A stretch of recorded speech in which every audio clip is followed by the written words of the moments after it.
মায়ের জন্য কিছু করতে বলে। মা, আমার অনেক দিনের শখ, আমি ক্যাক করে ক্যারেক্টার শিখবো। ভুলবো না, ওইসব ঢুসঢাস ক্যারেক্টার শিখে কি বা হবে? তার চেয়ে তুই বরঞ্চ রবীন্দ্রসঙ্গীত নাচ শিখ।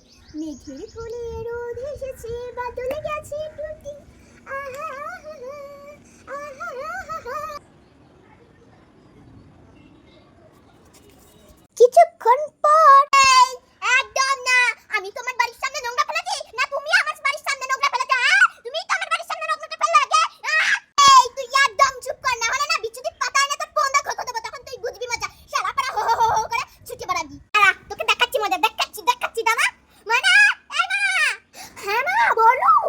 এই দেখ মানা, পাশের বাড়ির লুঙ্গি কাকুর বউ আমার সঙ্গে পায়ে পা লাগিয়ে কেমন ঝগড়া করছে, তুই কিছু করবি না কর। মেঘের কোলে রোদ এসেছে, বাদলে গেছে টুটি, আহা আহা আহা আহা। মেঘের কোলে রোদ এসেছে, বাদলে গেছে টুটি, আহা আহা।